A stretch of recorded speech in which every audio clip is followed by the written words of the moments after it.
Kaleidoscope, a weekly public affairs program brought to you in partnership with the Urban League of Greater Cleveland, Kaleidoscope Magazine, and News Channel 5. Hello, everyone. Good to have you on the broadcast today.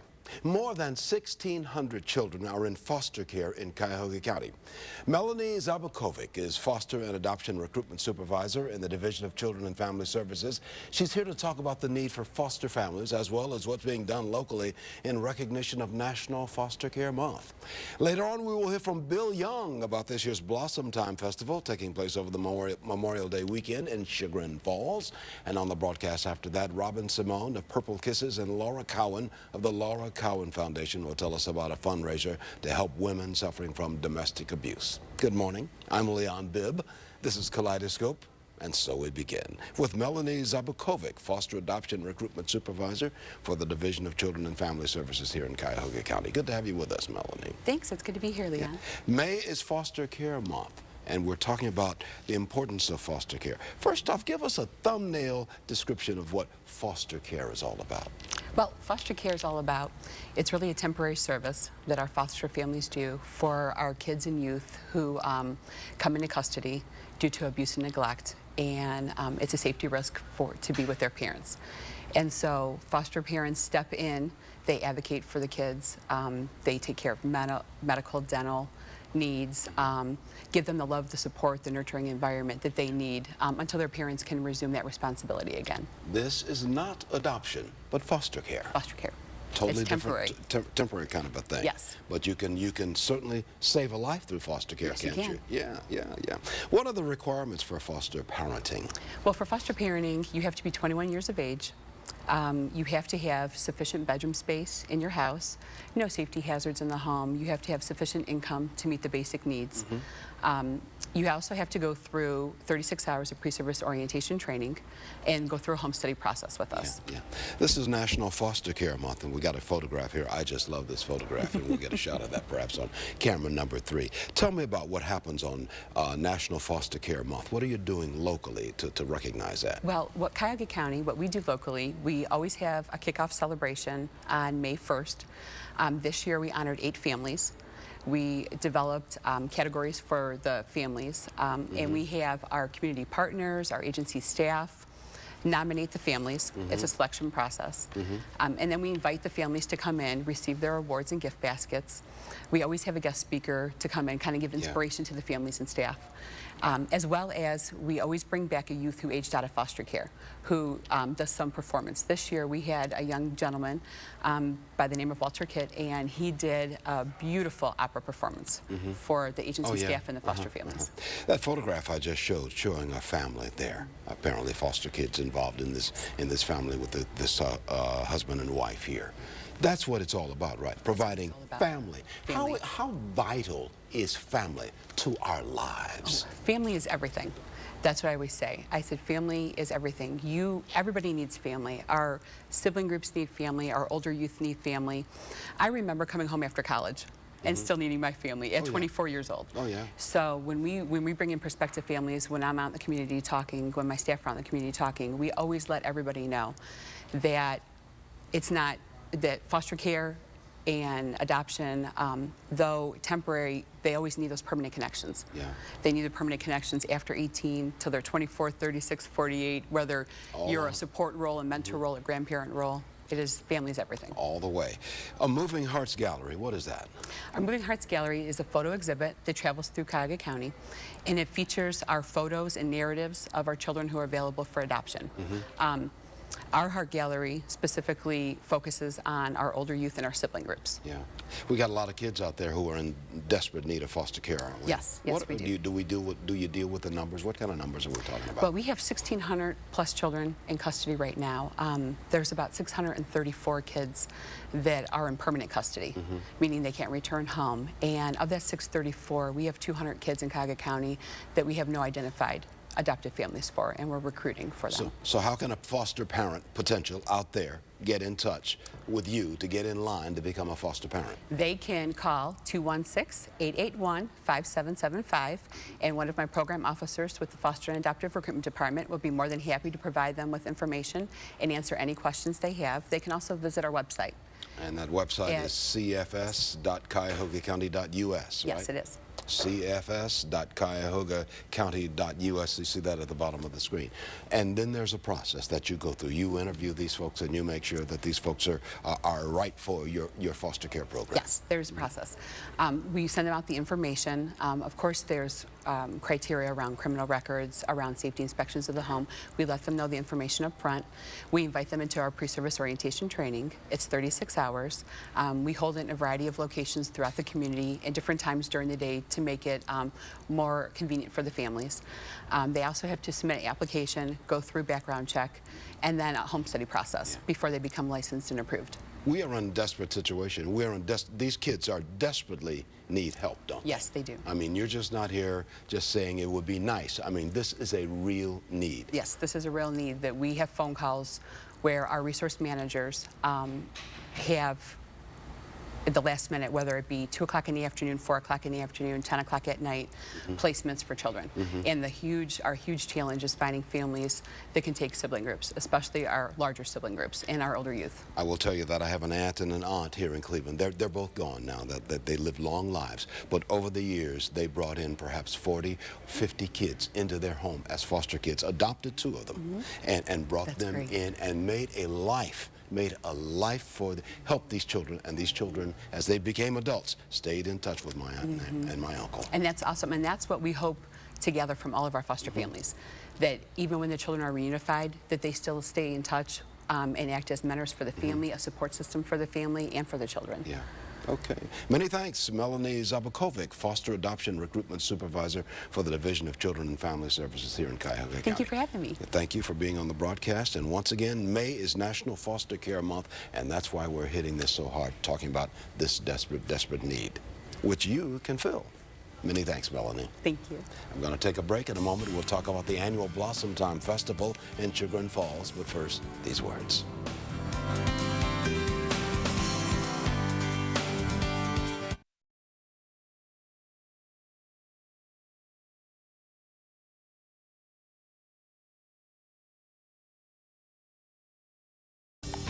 Welcome back to more Kaleidoscope today. The Blossom Time Festival is an annual 5-day event in Chagrin Falls. Bill Young is media co-chair of the festival, and he's here to tell us about this year's event and the activities for all the families. And I should add that Bill Young is also the National Sales Manager here at WEWS News Channel 5. Good to see you, my friend. Good to see you, Leon. You came down from upstairs to the studio I did. just to talk a little bit about this, and we're glad to have you here. Give us a little bit on what happens at the Blossom Time Festival in Chagrin Falls. Leon, I live out there. I've attended the festivals for a long time. It's a festival that's been around since 1956. The Chagrin Valley JCs host the festival. Yeah. They have been doing that since 1956, obviously. There's all sorts of fun for families and kids and adults and all sorts of stuff going on from the Thursday before Memorial Day all weekend through Sunday. So it's a great event. It's at that Memorial Day weekend. Memorial Day weekend. You start on Thursday and you go through the weekend. Through the weekend, ending on Sunday afternoon with an unbelievable parade. I mean, it's the quintessential small town parade. It's unbelievable. And you got a lot of attractions going on too. A lot of attractions, carnival rides. There's the premier Beatles tribute band called 1964. Rolling Stone attributes that to that. So they're a great band coming in. There's all sorts of live entertainment under the big tent. There is a balloon festival going on starting Thursday nights, a balloon glow. Actually, Channel 5 is going to be out there covering that.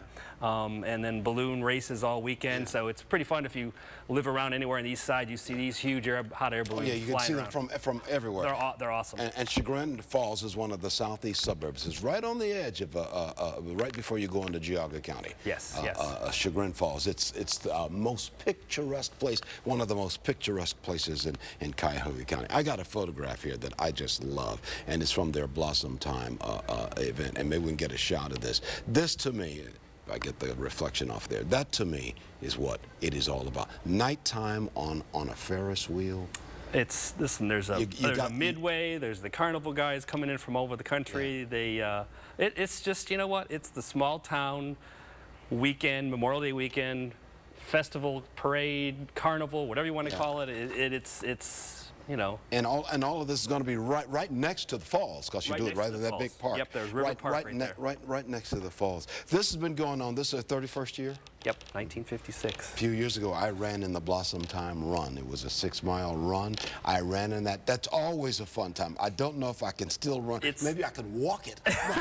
It's the second most attended race in Ohio, behind the Rite Aid. Yeah, I'm telling you, it's just a wonderful. So you've got a special festival for something for the kids too, a Kids Day event, which is going on. There's a Kids Day event on, I think it's Thursday or Friday. I'm not 100% sure on that one.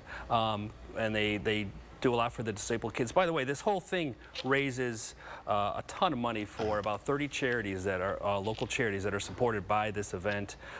Disabled kids, abused kids and women, you know, stray cats and dogs out in the area. Oh, it does. I mean, it's 30 charities benefit from this event. What's the admission to get into the festival? It's free for the festival. There's tickets that you have to buy for the rides, but the festival itself, you can go.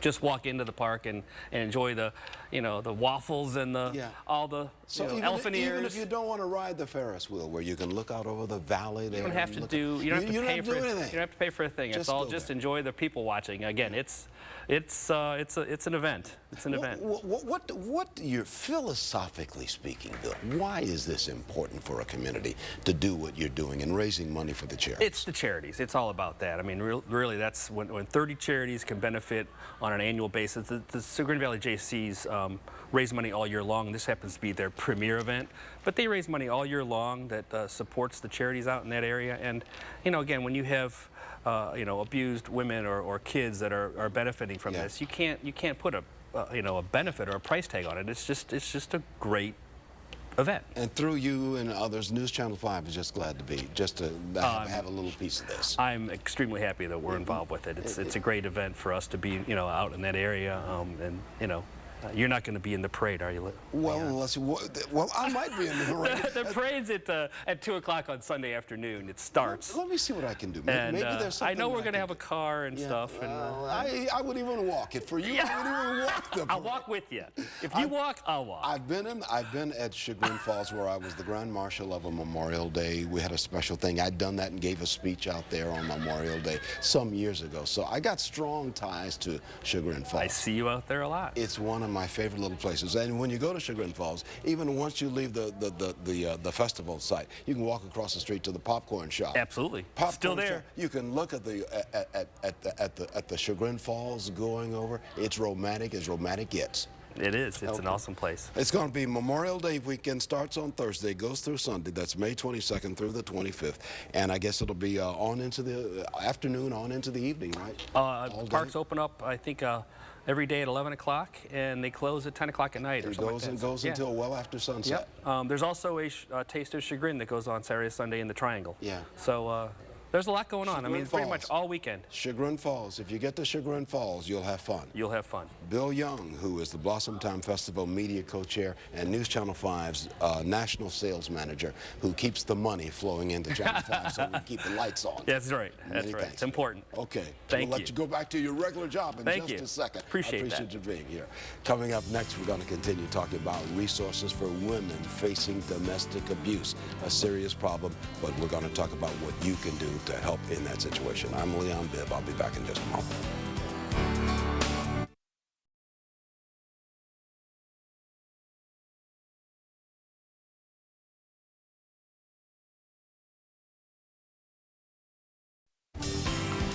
Welcome back to more of Kaleidoscope. I'm Leon Bibb. Glad to have you with us. Purple Kisses, Not Bruises, Celebrity Bartenders Night is being held on May the 23rd and hosted by Urban Flicks and Robin Simone. Proceeds from this event will benefit the Laura Cowan Foundation, which provides resources for battered women in the Cleveland area. Robin is with us, and so is Laura. They're here to tell us about the event and about the Laura Cowan Foundation. Robin Simone on the left there, and Laura Cowan on the right. Good to have you, ladies. Good to have you both here. Yes. Awesome. Robin, tell me what is Purple Kisses? Well, Purple Kisses, of course, domestic violence is usually recognized in October. We wanted to kind of step outside of the box and bring a little bit more awareness to domestic violence, considering that it does occur every day. and it is something that it's affecting a lot of women on a daily. About 9 seconds in the U.S. women are beaten. It's the leading cause of injury to women. So we're having a big event to highlight this and to raise some money for the Laura Cowan Foundation. Exactly. And we're going to get to Laura in just a moment, who's seated right next to you. Purple Kisses, Not Bruises is what it's called. Celebrity Bartenders Night is on May the 23rd, and that is Friday night. Friday, starting at 6 p.m. A lot of your favorite local celebrities, including News Channel 5's Michael Baldwin will be there serving up drinks. And not only that, awareness is the key. We definitely want to break the cycle and bring awareness to let people know that love doesn't hurt and that healthy relationships can occur. This is going to be beginning at 6 o'clock Friday, May 23rd at Tomo Sushi and Hibachi Restaurant and Lounge, which is at 1293 West 9th Street in downtown Cleveland. And the proceeds are going to benefit the Laura Cowan Foundation. Good to have you with us, Laura. Thank you, Leon. We go way back, don't we? We certainly do. You and I have talked over the years. We've done interviews with you. You were kidnapped and abducted and held for some time in California, as I recall. Exactly. Give me a thumbnail sketch of that story. Oh, well, as you know, it's pretty similar to Gina and Amanda and Michelle's case, but I was able to escape thanks to a postal worker. So, how long were you held in captivity? Over 6 months. And that was in California. When was this? Yes, it was. Back in 1999. And since then, you have been working in efforts like this to raise awareness about what's going on. Exactly, because it's happening as we speak. In fact, you and I last saw each other on Seymour Avenue. We're celebrating the first anniversary of the 3 women in Cleveland who were able to escape Ariel Castro's house. So your organization, the Laura Cowan Foundation, benefits from what we're going to be doing at the Celebrity Bartenders Night. Exactly. Yes, the foundation is there to provide programs for women in domestic violence situations, help captive, human trafficking, even men too go through situations like that. So it's really exciting. I'm happy about it. We have programs we're doing now with schools and different organizations. We had one we did with the Deltas not too long ago, workshops. Exactly. Robin, let me ask you, why is it important for people to support this benefit that you've got coming up on Friday, May 23rd at Tomo Sushi and Hibachi Restaurant? Well, it's very important because, you know, we do have organizations in the city that give back, but without your support, it's impossible to continue all of those resources. And as you can see, it's well needed in the community to provide housing, to help our children, because a lot of times we forget that breaking the cycle is really the key. And I believe that, you know, Laura and her story and being a survivor can definitely help women that are trying to get out of this situation. And it's a team effort, it's a community effort, and we have to start here and we have to start now. Certainly. I'm holding a little information here about the event, which is going to be Friday, May 23rd at Tomo Sushi and Hibachi Restaurant, and you can see a whole lot of people there. These are people in radio and television, even some of the people at the other television stations. There's Michael Baldwin right there down at the second from the left on the bottom, Michael Baldwin of News Channel 5, and my good friend Harry Boomer from Channel 19, second from the left up at the top, and Stacy, and a lot of other folks from Channel 8. We're all working together, and I talk about this on the air because all the television stations work together on efforts like this. That's what it's about, isn't it, Laura? That's all what it's about, and I'm so proud of Robin, and I appreciate everything she's done, but she's always in the forefront, you know, just implementing things in the community. With the funds that you get from this fundraiser, how does that help the Laura Cowan Foundation? Well, we go back into the foundation. We have a curriculum called Love Doesn't Hurt, and it would just help with more workshops. Also, we have 2 houses through the foundation that will, you know, help women, like safe homes that come out of abusive situations. They can come there. So when people show up at this event, they're really helping the Laura Cowan Foundation and helping Purple Kisses, and you're hosting Purple Kisses. And it's an annual thing. We're going to do this every year. We definitely want to give back. And just a quick note, I really am passionate about domestic violence because I lost my aunt, Judy, to domestic violence. She was killed by her boyfriend when I was a child. And it was something that I held with me, and I really kind of wanted to be her voice and the voice of many women that were silenced because of domestic violence. God bless you for being her voice. And you too, Laura Cohen. And we're so glad things are going well for you. You're doing fine. You and I have talked over the years after 1999, 6 months of captivity, held in a garage, I recall, in California. Yes, man, some come a long way. You were able to escape. And, yes, sir. And now you're helping other women. And I'm helping other women. And so go to our website, Leon. The website is sjpinc.org. Right. And there's another website called eventbrite.com. Yes, they can log on and get more those information. tickets. We've got those websites on the bottom of the screen there, or you can make a phone call to 313-333-7510. More information on everything we're talking about. Yes. But once again, the big event is Friday, the 23rd of May, 6 o'clock, Tomo Sushi and Hibachi Restaurant at West 9th Street in downtown Cleveland. Exactly. I hope you come. We're going to be there. Awesome. We're going to do what we can. Thank you. Awesome. Thanks for being on the broadcast. In a moment, the Morning Exchange segment with Marsha Maccabee of the Urban League of Greater Cleveland. But first, these words, especially for you.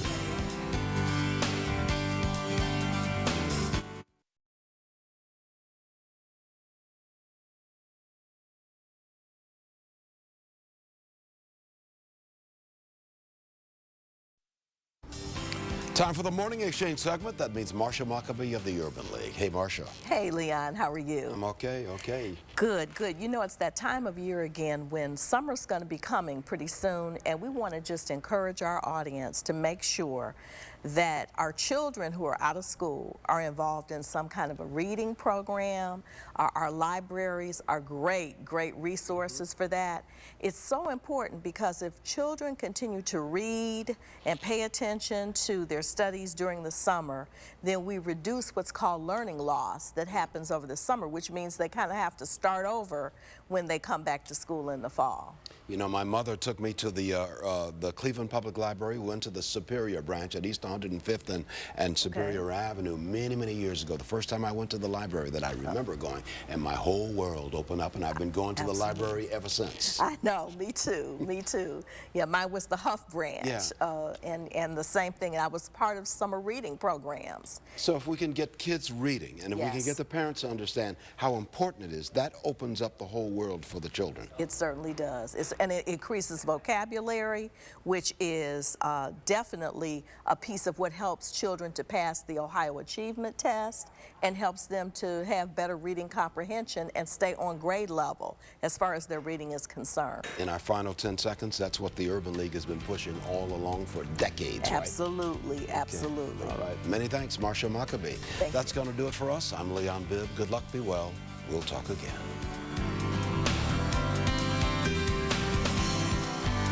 Kaleidoscope, a weekly public affairs program brought to you in partnership with the Urban League of Greater Cleveland, Kaleidoscope Magazine, and News Channel 5.